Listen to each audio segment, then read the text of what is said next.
Comenzamos una nueva etapa. Esto es, vamos a hablar sobre el nuevo pacto.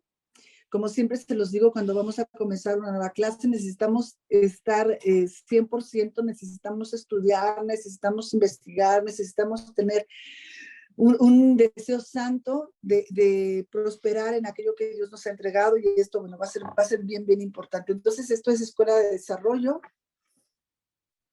nuevo pacto, y va a ser un tema muy, muy interesante.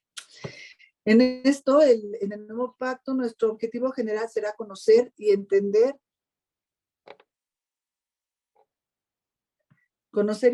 la naturaleza, legalidad. Esperen, porque algo pasó aquí. Menos acá. Ay, Dios mío, se me fue otra vez esto.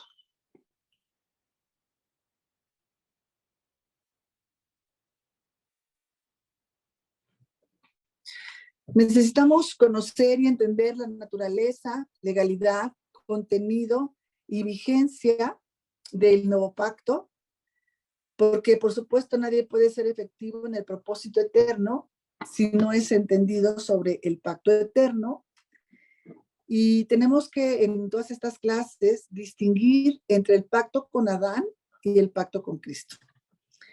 Así que pedimos al Espíritu Santo, ¿verdad?, que nos ilumine el entendimiento para que podamos conocer las riquezas de este nuevo pacto, para que nuestras vidas se vean transformadas a la imagen de Cristo y en la expresión evidente del reino de Dios. El objetivo particular de esta clase será comprender y definir pacto según la historia de Dios en su trato con el hombre. Y bueno, vamos a tener un texto que es Hebreos 13, 20 al 21. Este texto dice,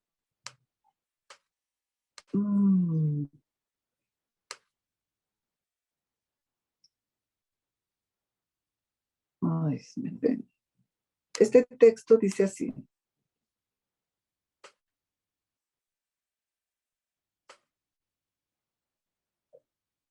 el Dios que da la paz levantó de entre los muertos a nuestro Señor Jesús, el gran pastor de las ovejas, por medio de la sangre del pacto eterno, que Él los capacite en todo lo bueno para que hagan su voluntad, y que por medio de Jesucristo Dios haga en nosotros lo que le agrada. Que Jesucristo reciba la gloria para siempre.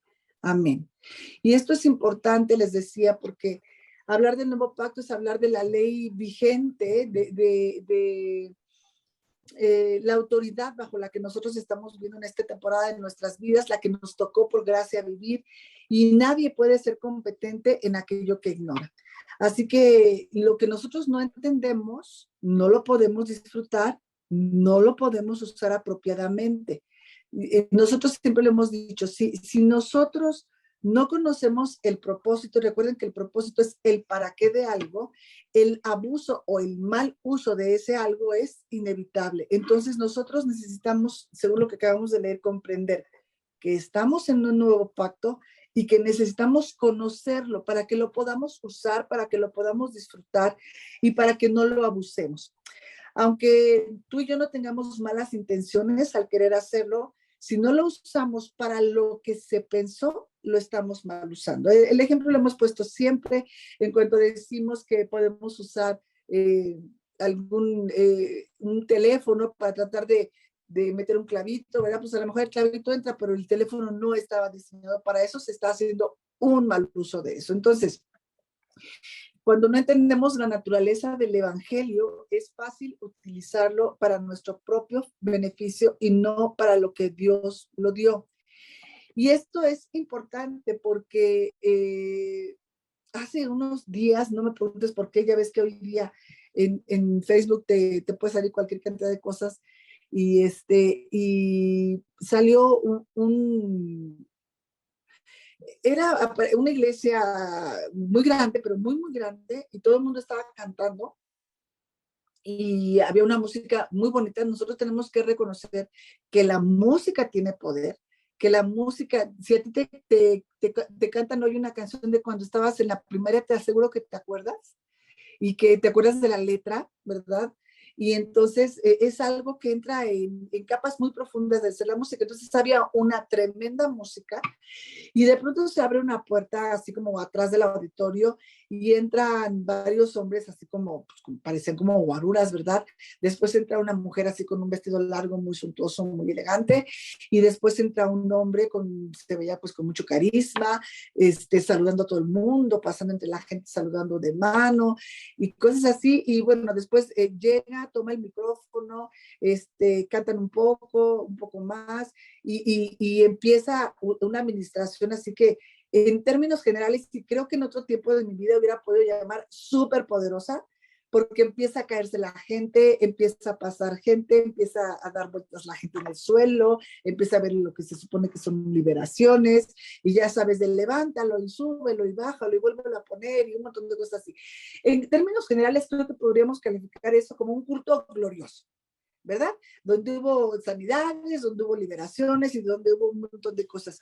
Pero creo que si lo consideramos a la luz de la palabra de Dios, podríamos considerar que se está haciendo un mal uso del evangelio, que ni siquiera había una predicación, ni siquiera se expuso la palabra de Dios, y las personas parecen artistas, y la música misma estaba contribuyendo a esta como psicosis generalizada. Y no es, por favor, no es que yo crea que estas cosas no pueden o debieran pasar en un servicio, ¿verdad? Pues el Espíritu Santo tiene esa libertad, tiene ese poder, pero podríamos estar siendo objetos de algo que no es el evangelio y de lo cual se está haciendo un mal uso. Entonces, cuando no entendemos la naturaleza del evangelio, es fácil utilizarlo para nuestro propio beneficio y no para lo que Dios nos dio. Puse esta nota porque resulta muy importante decirles que reconocemos la imposibilidad de abarcar a plenitud del tema de las riquezas de la verdad presente reveladas en el nuevo pacto que nos debe gobernar. Vamos a hablar sobre el nuevo pacto, pero es algo eterno, es algo profundo. No pretendo decirles que con estas clases vamos a verlo todo, vamos a ver los aspectos más importantes, vamos a tratar de abarcar mucho, ¿verdad? Pero entendiendo que es algo eterno. Entonces, eso debe quedar en nuestro corazón. Bien, también ahora entendamos, ¿verdad? Que vivimos en un mundo que es tremendamente práctico, un mundo que busca y espera resultados prácticamente inmediatos. Y la pregunta que las personas nos hacemos es, ¿funciona? Esta es la pregunta que te van a hacer. Cuando tú les recomiendas un médico, cuando una dieta, cuando una forma de relacionarse, cómo conquistar a una chica, cómo llevarte bien con tu esposo, cómo hacer negocios, cómo alguna manera de estudiar, qué ruta tomar para algo, en fin, para cualquier cosa. La pregunta que la gente vamos a hacer es, ¿esto funciona?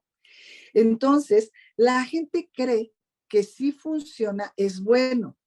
Y esto es especialmente relevante porque la gente puede pensar que algo que no funciona es bueno, aunque no tenga sustancia o no tenga trascendencia. Y esto es de lo que te hablaba con esta predicación. ¿Cuál era la sustancia? ¿Cuál era la esencia si no se había expuesto la palabra de Dios? Si a Jesucristo no se le había mencionado y sin embargo aquello pareciera que estaba haciendo algo que le traía gloria a él. El que la gente diga que algo funciona porque sirve para lo que ellos quieren que sirva, aunque no tenga sustancia o trascendencia, es uno de los motivos por los que muchas congregaciones se mantienen hoy día en tradiciones, en prácticas y creencias que son contradictorias con lo que revela el nuevo pacto. Así que por eso les decía que es un tiempo en el que vamos a necesitar crecer, a tener abierto nuestro espíritu, dejar que nos escudriñe, que venga la luz a nosotros, que podamos con toda seguridad despojarnos de muchas cosas que hoy estamos validando y que ya no son válidas en el pacto en el que nosotros nos movemos. Así que en el mundo las personas se cansan de ideologías politizadas, filosofías humanistas, porque han sido pesadas en balanza y han probado que son faltas. Y eso es en el mundo, pero lo tremendo es que hoy día muchas personas estén decepcionadas por las tradiciones y reuniones, tal vez, improductivas, carentes de formación integral y de un fundamento escritural. Muchas personas pueden estar desilusionadas con esta clase de reuniones que no están impartiendo la palabra de Dios y la vida de Cristo. Entonces, este vacío, sumado al vacío de confianza en las ideologías y la búsqueda que tenemos las personas siempre de una satisfacción personal, son un desafío para quien debe servir a Dios como un ministro competente del nuevo pacto, que es a lo que el Señor nos ha llamado, ¿recuerdan? Y todos nosotros tenemos la responsabilidad de marcar una generación con una influencia que trascienda los límites del tiempo. Que lo que nosotros podamos enseñarles hoy trascienda los límites del tiempo, porque este pacto del que nosotros hoy estamos, al que hemos sido llamados, es eterno y necesitamos transmitirlo de generación en generación. Entonces, hoy enfrentamos varios problemas, entre ellos el sistemático deterioro de los valores en la sociedad, ¿verdad? La destrucción de las convicciones cristianas, la distorsión del diseño del matrimonio y de la familia, la irrelevancia de la iglesia frente a la sociedad postmoderna y un liderazgo poco efectivo en el avance y propósito del reino. Y claramente, pues esto no es exhaustivo, hay muchos fenómenos más que exigen que entendamos de manera práctica acerca del pacto que nos gobierna. Necesitamos poderlo poner a funcionar en nosotros, necesitamos que sea claro para nosotros para que lo podamos transmitir a todas las otras generaciones. Así que la palabra pacto se utiliza un total de 313 veces en las escrituras y se usa 24 veces solamente en el libro de Génesis. Es claramente entendible para todos que Génesis es el libro de los comienzos. Es el libro que contiene todas las semillas de la historia de la humanidad que se van a ir desarrollando a lo largo de toda la historia, ¿verdad? Y este libro, el libro de Génesis se basa en pactos. Así que nuestra comprensión sobre estos pactos de los cuales se trata en Génesis va a influir sustancialmente en la manera en la que los interpretemos. Un concepto muy importante que tiene que estar permeando alrededor de toda nuestra enseñanza va a ser que podamos distinguir entre el pacto con Adán, el hombre viejo, y también el pacto de la nueva naturaleza con Cristo, el hombre nuevo y la nueva creación. Entonces, a grandes rasgos vamos a dividir estos dos pactos, ¿verdad? Porque son, en este de Adán, el viejo hombre, vamos a ver varios, ¿verdad? Que se incluyen ahí. Y el con Cristo, el hombre nuevo y la nueva creación, es el pacto nuevo en el que nosotros estamos funcionando. Si tú quieres más sobre esto, puedes leer 1 Corintios 15, pero nosotros hoy vamos a leer Romanos 5, 12 al 19. Entonces, dice así, se los voy a leer. Es un poco largo, pero vamos a leer. De Adán, la muerte, y de Cristo, la vida. Por el pecado de un hombre, el pecado entró en el mundo, y por el pecado llegó la muerte. Y como todos pecaron, la muerte ha pasado a todos. Antes de la ley, la humanidad pecaba, pero como no había ley, no se le podía declarar culpable de haberla transgredido. Lo cierto es que desde los días de Adán hasta Moisés, la gente experimentó la muerte. Claro, su pecado no fue como el de Adán, que transgredió un mandato de Dios. Este Adán fue figura de aquel que habría de venir. Sin embargo, no hay comparación entre el pecado de Adán y el regalo que Dios nos da. El primer hombre provocó la muerte de muchos con su pecado, pero por el amor de otro hombre, Jesucristo, abundó para muchos el amor y el regalo gratuito de Dios. Aquel pecado de un solo hombre no puede compararse con el regalo de Dios Por un pecado vino la condenación a muchos, mientras por la causa de muchos pecados vino el regalo de Dios que nos hace justos. El pecado de aquel solo hombre trajo por consecuencia el imperio de la muerte, pero por causa de otro hombre, Jesucristo, reinarán en vida los que reciben la abundancia del amor y del don gratuito de Dios, por el cual nos hace justos. Así como por el pecado de uno vino la condenación a todos los seres humanos, de la misma manera la justicia de uno nos hace justos y nos da vida. En otras palabras, al desobedecer a Dios, Adán hizo que nos volviéramos pecadores, pero Cristo que obedeció nos hizo aceptables ante Dios. En esto que acabamos de leer queda claramente cómo hay dos, uno para muerte y otro para vida. Adán para muerte, Cristo para vida, y esos son los pactos que tenemos que tener muy, muy claros y muy bien separados. Ahora, el libro de Hebreos expone la diferencia entre el antiguo y el nuevo pacto. Y esto es Hebreos 8, 7 al 13. Si el primer pacto hubiera sido perfecto, no habría sido necesario un segundo pacto. Pero Dios les reprochó sus defectos y dijo, llegará el día, dice el Señor, en que haré un nuevo pacto con el pueblo de Israel y con el pueblo de Judá. No será como el pacto que hice con sus antepasados el día en que de la mano los saqué de Egipto, pues porque ellos no cumplieron con mi pacto, yo los abandoné, dice el Señor. Por eso, este es el pacto que haré con el pueblo de Israel después de aquellos días, dice el Señor. Escribiré mis leyes en su mente y en su corazón. Yo seré su Dios y ellos serán mi pueblo. Ya no será necesario que nadie enseñe a su prójimo ni a su hermano y le diga, conoce al Señor, porque todos me conocerán desde el más pequeño hasta el más grande. Yo les perdonaré sus maldades y nunca más me acordaré de sus pecados. Decir que este pacto es nuevo significa que consideramos viejo al anterior y lo que se vuelve viejo e inútil está por desaparecer. Esto fue Hebreos 8, 7 al 13. Ahora, Jeremías 31, 31, 34 también habla sobre esto, sobre la diferencia entre el antiguo pacto y el nuevo pacto. Llegará el día, dice el Señor, cuando celebraré un nuevo convenio con el pueblo de Israel y Judá. No será como el convenio que hice con sus antepasados cuando de la mano los saqué de Egipto, convenio que ellos quebrantaron obligándome a rechazarlos, dice el Señor. Este es el nuevo convenio que voy a celebrar con ellos. Grabaré mis instrucciones en el corazón de ellos para que tengan la voluntad de honrarme. Entonces serán verdaderamente pueblo mío y yo seré su Dios.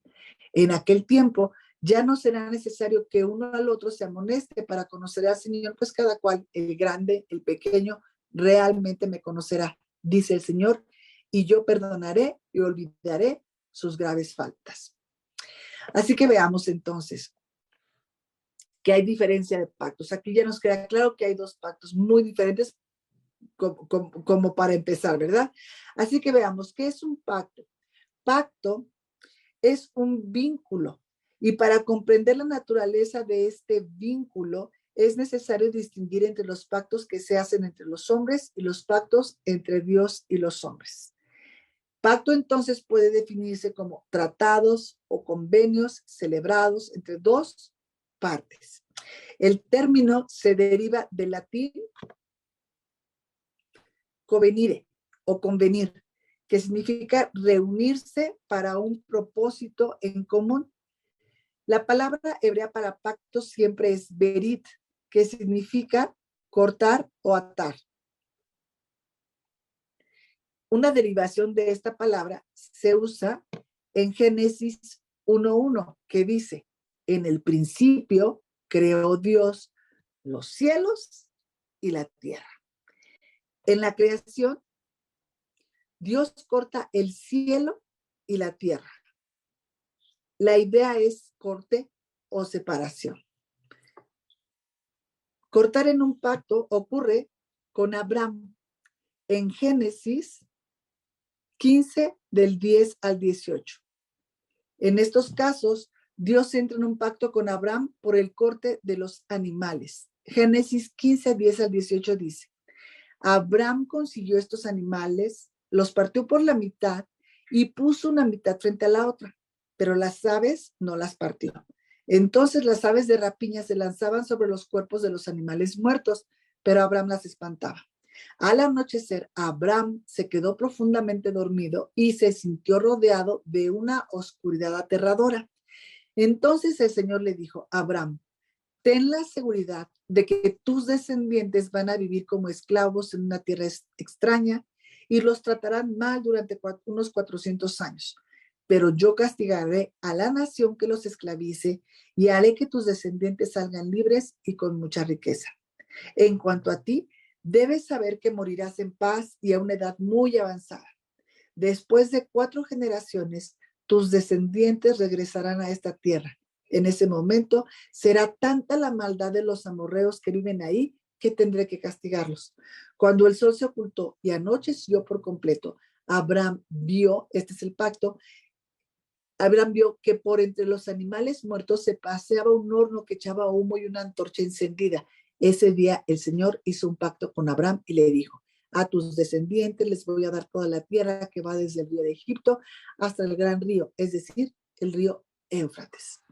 Este fuego paseándose en medio de los animales que estaban cortados es lo que estaba simbolizando el pacto que el Señor estaba haciendo con Abraham. Por otra parte, Génesis 17, 10 y 11 dice así: a través de todos los tiempos, tú y tus descendientes deberán obedecer este pacto. Todos los varones que haya en tu pueblo deberán ser circuncidados. A cada varón le cortarán la carne de su prepucio. Esta será la señal de que tú y ellos aceptan mi pacto. Entonces los hombres, después de todo esto, los hombres tenían que circuncidarse y había una señal en su cuerpo, había un corte que estaba simbolizando que ellos estaban aceptando o que eran personas que estaban en pacto con Dios. Entonces la señal vinculante del pacto entre Abraham y Dios es el corte de la carne del prepucio o la circuncisión. El significado de Berit, que ya decíamos que es pacto, no debe buscarse solamente en su etimología, sino también en el uso que aparece en la revelación histórica de Dios.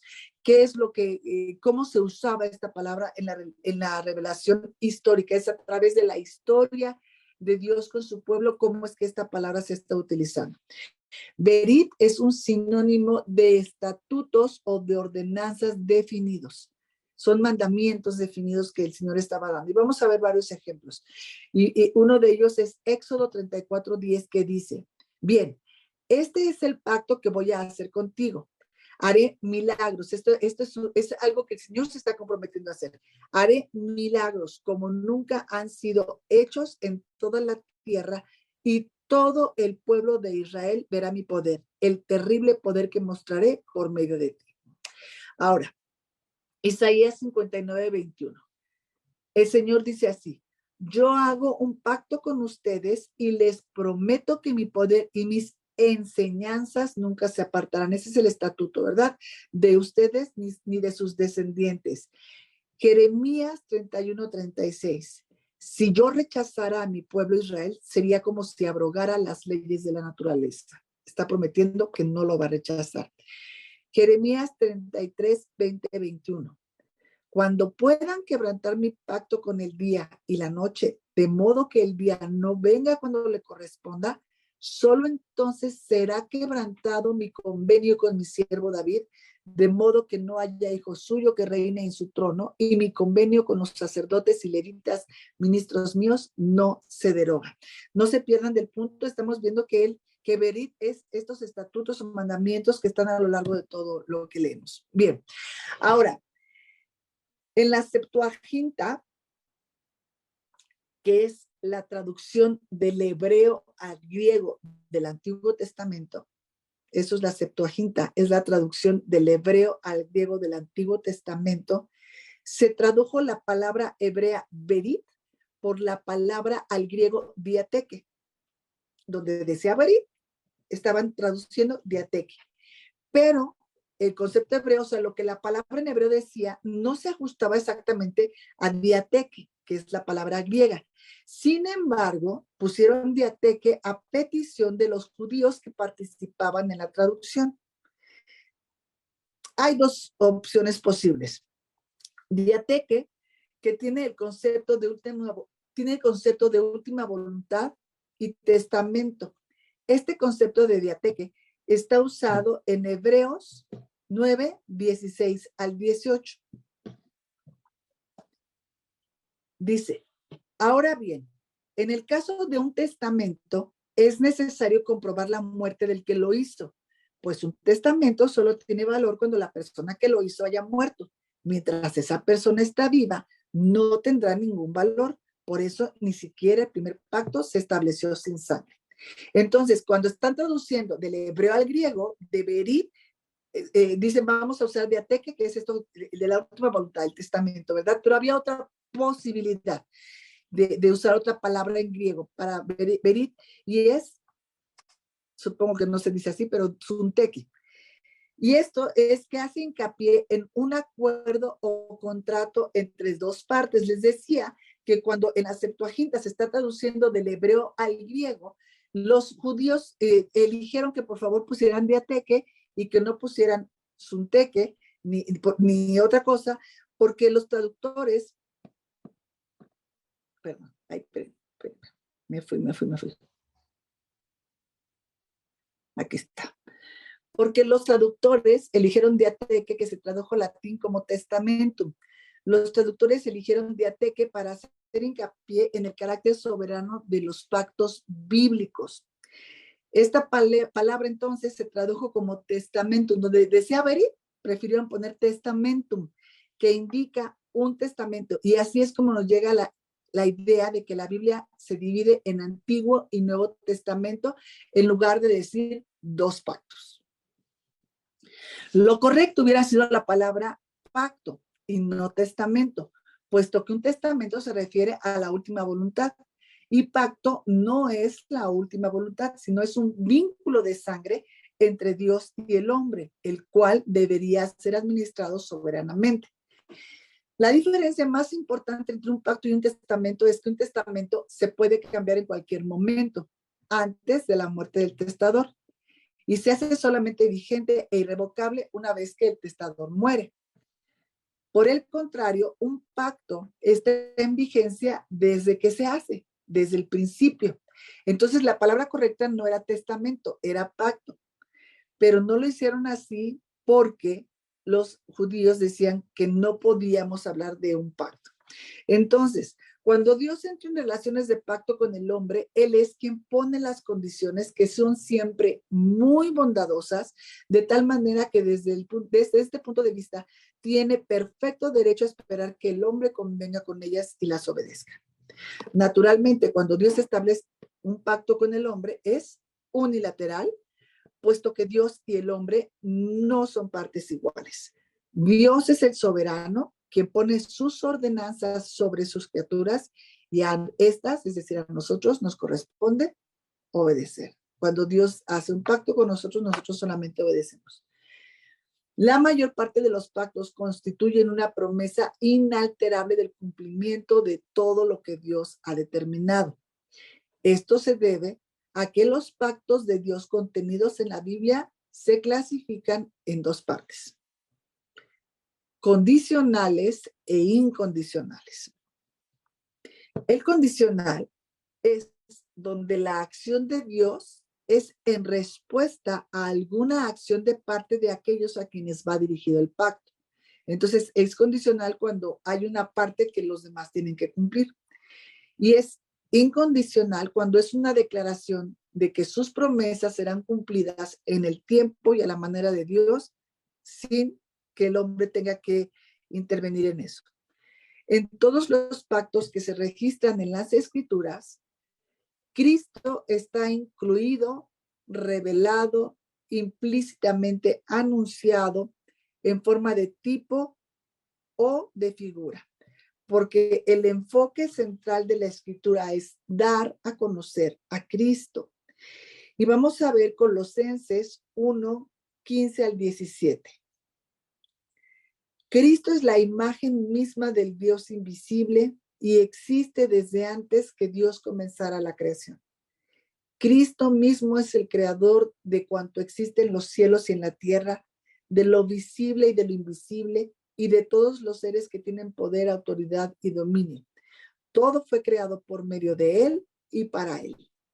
Cristo ya existía antes de todas las cosas y por su poder todas subsisten. La relación del hombre con su creador no es la misma en todas las épocas, en todas las temporadas, a lo largo de toda la historia bíblica. Dios ha venido revelándose y al mismo tiempo relacionándose de manera diferente con el hombre. Dios se ha relacionado con el hombre en diferentes formas que se han establecido en sus pactos. Ha sido una revelación progresiva. Esto es que su propósito es revelarse a través de las edades, tiempos o etapas. Por ejemplo, algunas épocas, creo que estábamos acá. Textos que ilustran esta idea de que el propósito de Dios es revelarse a través de las edades, los tiempos o las etapas. Algunos textos que sé que es mucha Biblia, pero yo les decía en un principio, tenemos que estudiar, tenemos que saber muy bien esto. ¿Qué textos ilustran esta idea del propósito de Dios de revelarse de diferente forma a través de la historia, de ir trayendo más y más luz a través del tiempo, ¿verdad? Efesios 2, 6 al 7 dice, además, nos levantó con Cristo de la tumba y nos hizo sentar con Él en los cielos. Esto lo hizo para demostrar a las generaciones venideras, ¿verdad? Aquí estamos hablando del tiempo, la incomparable riqueza de su amor que en su bondad derramó sobre nosotros por medio de Cristo Jesús. Entonces, Él quiere mostrar algo a las generaciones venideras y por eso sucedió lo que aquí describe. Ahora, Efesios 3, 5 al 9. Recuerden que estamos viendo cómo es que Dios se está revelando progresivamente a través del tiempo. Efesios 3, 5 al 9.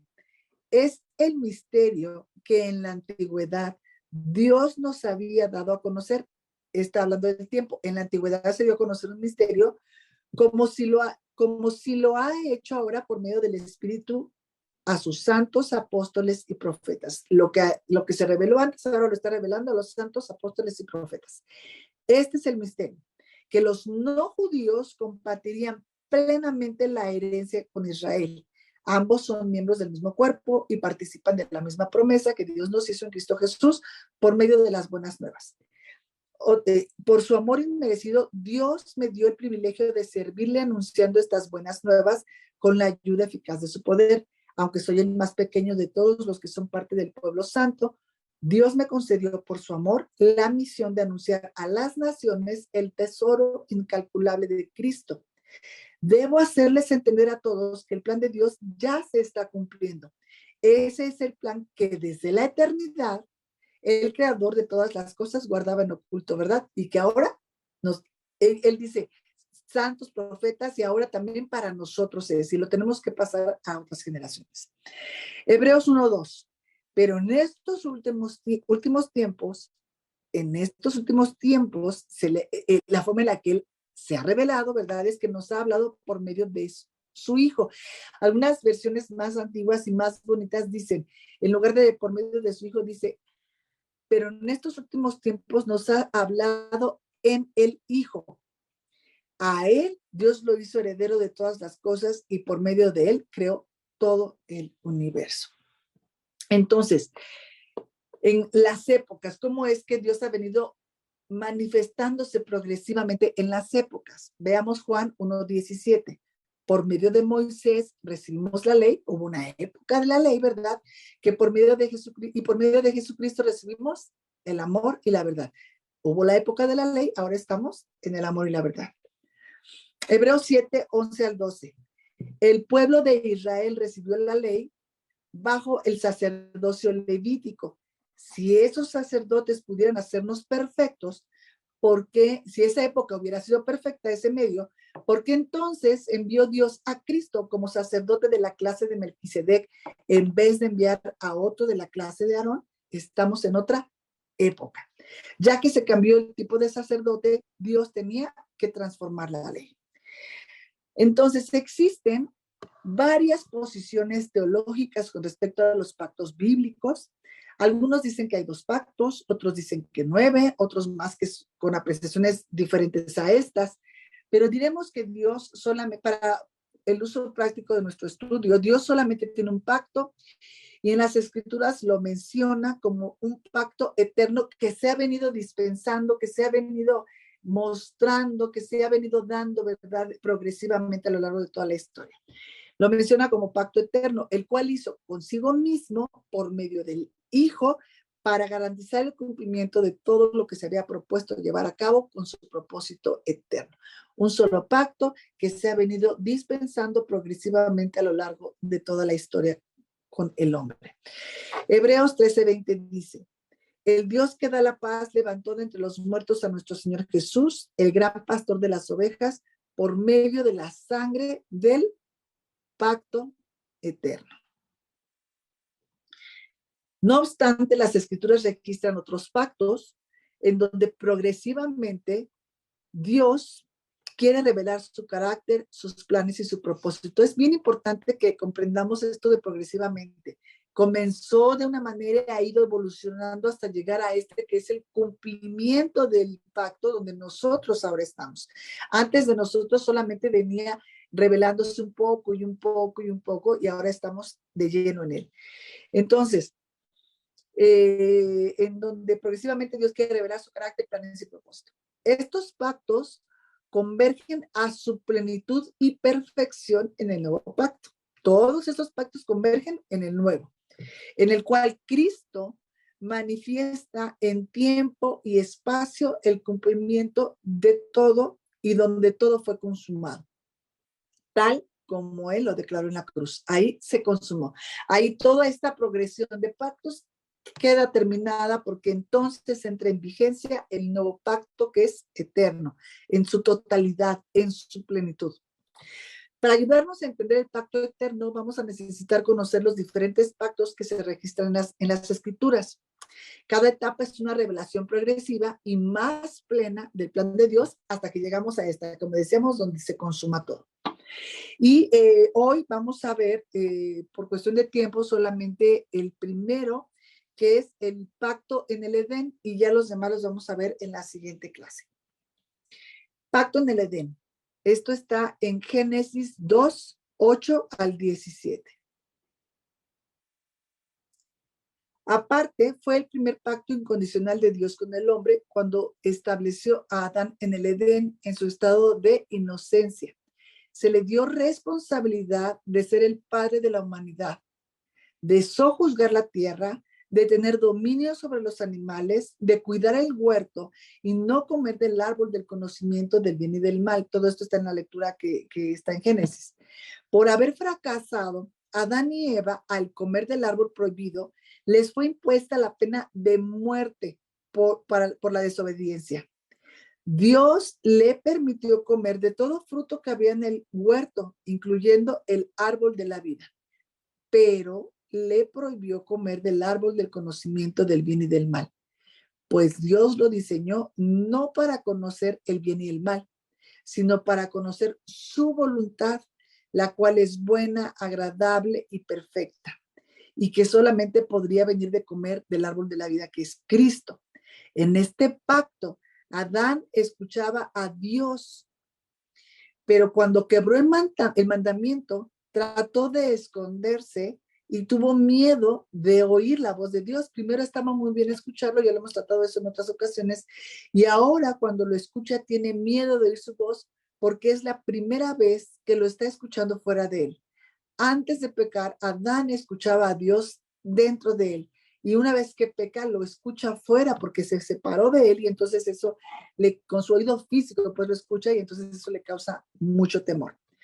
Cristo en este pacto es tipificado por medio del árbol de la vida, que fue puesto por Dios en el centro del huerto para regular con su presencia y darle dirección y orden a todo lo establecido. Aquí se ve la realidad plena de este árbol en Apocalipsis 22, 1 y 2. Si alguien de los que está en Zoom quiere abrir su micrófono y leernos Apocalipsis 22, 1 y 2, para terminar estaría bien, porque no lo anoté. Entonces, estamos hablando de este nuevo pacto y bueno, del pacto, del primer pacto, que es el pacto del Edén, en el Edén, que es el pacto con Adán. Y es importante que en cada pacto tú vayas anotando en dónde o cómo es que Cristo está tipificado o revelado o anunciado, para que vayamos viendo cómo es que todos los pactos son un anuncio progresivo de este pacto eterno cumplido en la cruz. ¿Alguien abrió ya su micrófono? A ver, lean, por favor. Vicky, creo que levantaste la mano. Adelante. Sí, amén. Dice Apocalipsis 22, 1 y 2. Luego el ángel me mostró un río de aguas que dan vida eterna. Ese río salía del trono de Dios y del Cordero, y era claro como el cristal. Sus aguas pasaban por en medio de la calle principal de la ciudad, y en cada orilla del río había árboles que daban fruto una vez al mes, o sea, 12 veces al año. Sus frutos dan vida eterna y sus hojas sirven para sanar las enfermedades de todo el mundo. Amén. Amén, Vicky. Gracias. Esa, ¿se acuerdan que dijimos que en Génesis estaba la semilla de todo? Y que ya al final en Apocalipsis, bueno, la semilla de todo está en Génesis, se desarrolla en toda la historia de la palabra de la Biblia, ¿verdad? Y en Apocalipsis está el final y estamos viendo cómo ese árbol ahora es enorme, ¿verdad? Que está simbolizando a Cristo y que es para sanidad a todas las naciones. Gracias, Vicky.